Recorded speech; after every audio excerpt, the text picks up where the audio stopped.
Hello Capsuleer, my name is Gildy and welcome to EVE Online. Through this gate, Abyssal Rifts have deposited asteroids containing valuable artifacts. Deplete the asteroids to uncover the artifacts buried inside. The asteroids' ore makes warping impossible. To retreat, you will first need to fly outside their area. Hostiles are also incoming through those rifts, and the longer they're open, the bigger the threat. This is what greets you upon landing on a gate of an Abyssal Artifact Recovery site. What's the artifacts that the empires want so badly that they will pay you for literally mining ore out? What are the enemies lurking in the site, and are you safe there even if you finish the site successfully? Let's find out. This is the most difficult but most active from all of the home fronts. This also makes it the most interesting and fun for me personally. It takes 5 characters to run and around 28 minutes per site, but for a very good pay. In order to run the site like I do with my corp mates, you will need the following composition: 3 Vexor cruisers filled with mining lasers and drone power, 2 Osprey cruisers for repairs. Those are the Ospreys from the Erst video, which tackled the old version of the site, and I then further upgraded those ships. Both Vexors and Ospreys are a little bit over-tanked for the site, which makes it safer for running it fully and to compensate for some bad waves that you don't clear on time, or if any mishaps happen, making you have to survive an onslaught of enemies while you wait for the timer to run out, allowing you to escape. The tactic here is quite simple, but your first site might be a fail due to how it is constructed. Logi can stay on the beacon orbiting at 500 meters. They exchange 1 medium shield repairer between each other and keep the small ones for whoever needs repairs during the upcoming enemy waves. Vexors need to split into 3 directions, looking from behind your ship as you fly into the site: left, right and backwards. They all need to fly around 16 kilometers in their chosen direction and take 30 to 45 degrees slope down by hitting Q and then setting up the distance and angle. Why is it difficult? Because people forget where their camera position was, etc., then get lost at which direction they should be going. Moreover, when you enter the site, the rocks you will have to mine are not there. They will only spawn after initial 90-second timer, allowing you to prepare. But if you have no idea where exactly they will be, the first time will be difficult. That's why I said it, and when we take new players into the site, the first one is usually failed because of the rock distribution. Once that initial preparation timer runs out, Rift spits out 12 rocks which you need to mine out in given time. There are 2 schools of mining for this.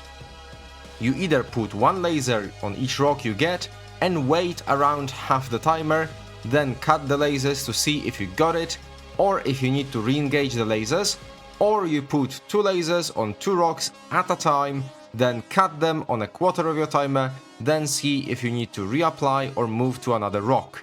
Important note here, you do have to jettison your ore and then keep pushing it into the can, otherwise if your ship gets full, you will no longer be mining. Together with the rocks, enemies will spawn. You will deal with rats from Triglavian Collective, sleepers and rogue drones spawning quite far and rushing in to get you. Enemies to keep an eye out on are: Triglavians have ones called Fortifying that are Logi, Ravenous, which have neutralizers, which are the 2 most important types of enemies in the site. Others I found were Umbral, Dampening, Stalker for target painting, and Stifler is webifying your ships. Rogue drones have their Logi called Machinist, and the other one I found was Alienator. Those work with webs. I was unable to find any other types of rogue drones, so if you find them, make sure to share them in the comments below. For sleepers, Soothing ones are the Logi, and the other one of note is the Enervating ones, which will newt you, including sometimes battleships. Moreover, we have also encountered a Tyrannos Kyrios cruiser spawn on severe waves, which seemed to have quite high DPS, so make sure to take it out fast. Another challenge you will encounter is that with each wave, a different abyssal weather effect will be applied to the area. Therefore, certain resistances might be dropping from wave to wave. The weather effects are as follows. Dark Matter Field will decrease your optimal and fall-off ranges by 10% while giving you a 20% velocity bonus. Gamma Ray Afterglow will be a 10% explosive resistance penalty and will give you a 20% shield HP bonus. Plasma Firestorm Weather will be a 10% thermal resistance penalty and a 20% armor HP bonus. Electrical Storm will be a 10% penalty to EM resistances, but a 20% boost to capacitor recharge. And lastly, the Exotic Particle Storm is a 10% kinetic resistance penalty, while it gives you 20% bonus to scan resolution. And as I mentioned, the effects change with every wave, so expect changes throughout the site. The goal of this homefront is to mine the rocks out before the timers for each wave runs out. If the rocks are mined out on time, you will get paid after the wave is done, then you get a 30-second timer till next batch of rocks spawns, starting next wave.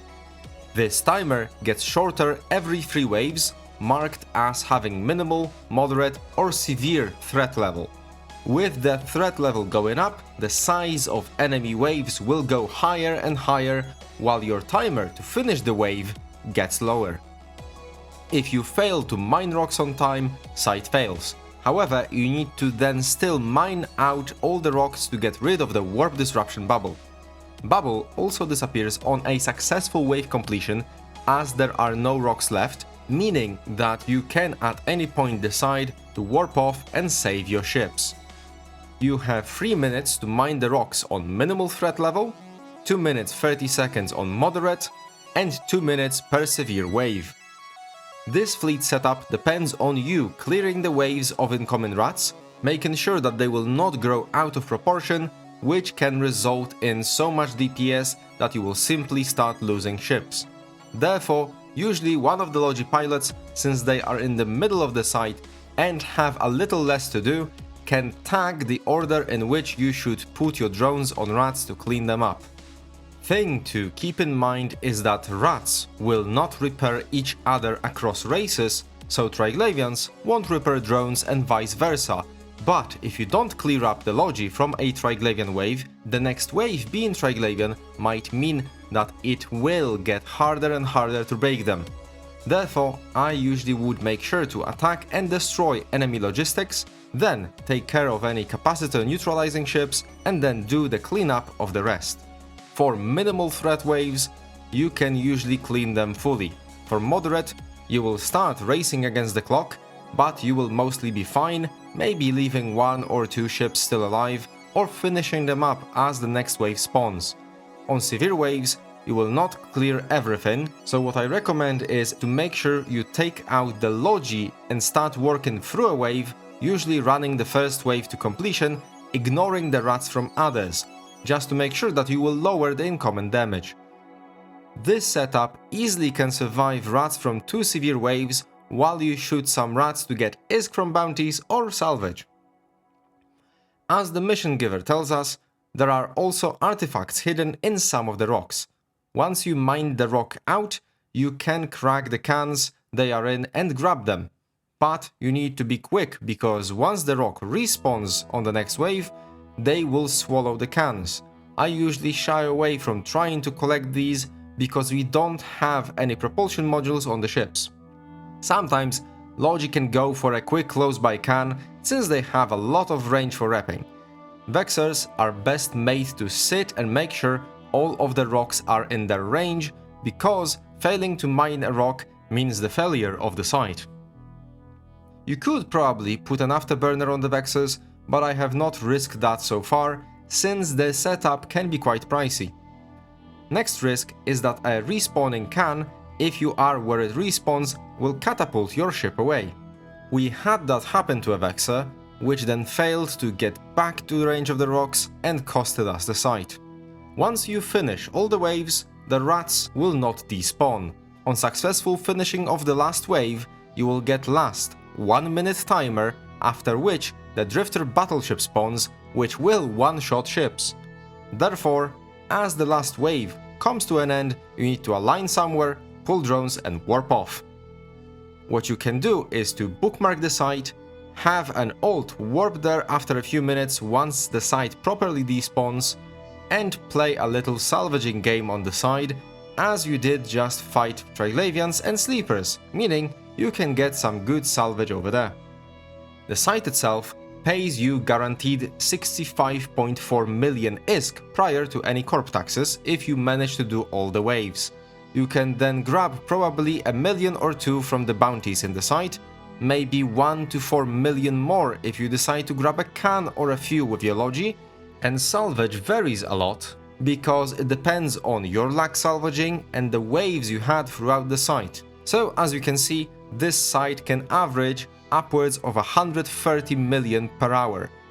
This payment is per character taken part in the site and is very good considering the risk you are taking, the tank of your ships, and the ability to get out after each of the waves if you decide you do not feel comfortable. So what are you waiting for? Grab the ships, go in, risk them all, and get rich doing it. If you enjoyed this video, share it with a corp mate that might need it, leave a like and subscribe to see my future uploads. If you are interested in what I will talk about next, my videos go up every Sunday. And if we never see each other in space again, Capsulia, fly safe.